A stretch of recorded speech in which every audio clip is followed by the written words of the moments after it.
There are several unsung fronts of World War II. I mean, it was a world war after all. It didn't all go down in France, Germany, and Japan. There were very important battles fought in the Libyan and Egyptian desert, as well as Morocco, Algeria, and Tunisia. The Allied forces had colonial interest in North Africa and was dominated by the British Commonwealth. During this time, a British counteroffensive named Operation Compass became one of the more legendary stories of the entire war. During Operation Compass, the Italian 10th Army was destroyed, and the German forces, commanded by Erwin Rommel, later known as the Desert Fox, were dispatched to North Africa to reinforce Italian forces, thus preventing a complete Axis defeat. A series of battles commenced for control of Libya and regions of Egypt, climaxing into a large battle in 1942 when British forces, led by Bernard Montgomery, inflicted a decisive defeat on Rommel's army that eventually led to their surrender in North Africa in May of 1943. Today's game, Desert Commander, was first released in Japan in 1988 as Shinsha Shinryaku Sabaku no Kitsune, which as far as I can tell loosely translates to something about tank strategy. The Japanese version identified the game as taking place in the North African theater of World War II, and indicated Bernard Montgomery, the Allied general I mentioned,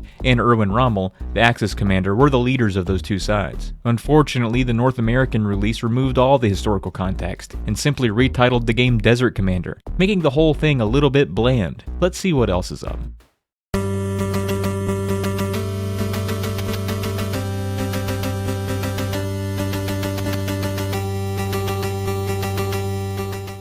If you've ever played any games from the popular Wars series, then Desert Commander will feel very familiar. Many of those games only released in Japan, but Advance Wars on the Game Boy Advance and Battalion Wars on GameCube were very popular in the US. This is essentially the same thing, just older. In Desert Commander, you and a pal can virtually pit your strategic abilities against each other, or play against the computer in what boils down to a one-on-one chess match. To start, you can select a series of scenarios that increase in difficulty from top to bottom. You can select First Battle, Way to Victory, Offense and Defense, Bloody Battle, and North African Front. The game creates difficulty by essentially outnumbering you on the map, and I should say, of those different scenarios, the map really doesn't change that much. It's all desert, and you can't even be mad about it, because the name of the game is Desert Commander, and deserts can really only look so different on the NES. You can modify your force though, so while you are limited to the number of units you can have, you can select as many of any unit as you want. You can choose between tanks, armored cars and troop transports, infantry, field cannons,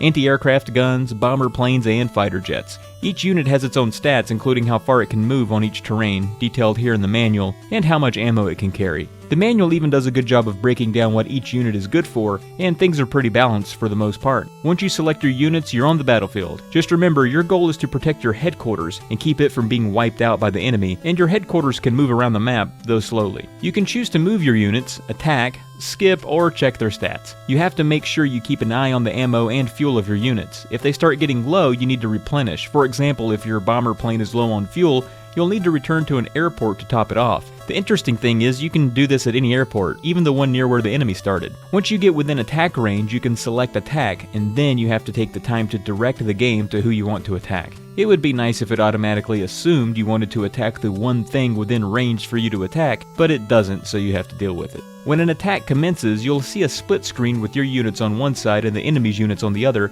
and the game shows you the randomized math it plays out to pick a winner. Depending on the unit types fighting each other, most times you'll each lose a few. As the match plays on, you'll want to seek out opportunities where you have more units than your enemy. You stand a better chance at winning an 8 vs 3 match than a 5 vs 5, for example. You don't need to wipe out each and every unit, just the headquarters, so one good strategy is to bait the enemy around to get the headquarters by itself, and then give it the old 1-2 when no one is looking. The 1-2 for me is a heavy dose of bombers and field cannons, but the unit choice is really up to you. The rock terrain is a little misleading at first. It looks like something your units wouldn't be able to march over, but they can. It just slows them down. There are also benefits from certain terrains, specifically walls into oases, bodies of water in the desert. Ground units are more vulnerable in open desert than if they are posted up near an oasis or a wall, as you'd expect. For the NES, I have to say that Desert Commander is a decent attempt at turn-based strategy. The maps and visuals may be too limited, and the sound design and music are nothing remarkable, but the AI was suitably nitwitted enough for me to find success on the easier levels, and the tougher levels are sure to provide an ample challenge for those looking for that kind of thing. So this is a friendly game to anyone completely unfamiliar with the genre, and to anyone who considers themselves proficient battlefield tacticians, a regular Bernard Montgomery, one might say. The single-player mode is a little slow-moving, especially by today's standards, but against an evenly matched friend, I think Desert Commander can make for a decent afternoon. I mentioned the Wars series earlier, and if you like games like Desert Commander, or think you would anyway, those are highly recommended. A few released only in Japan, which is a bummer. There's Famicom Wars and Gameboy Wars, both developed by Nintendo. Each of those had a few sequels that stayed in Japan until Intelligent Systems developed Advance Wars. The first two were on the Game Boy Advance, and the latter two came out on the DS. Battalion Wars and Battalion Wars 2 were developed by Kuju Entertainment and came out on the GameCube and Wii respectively. I've not played each one, but they all reviewed similarly well, so there's that.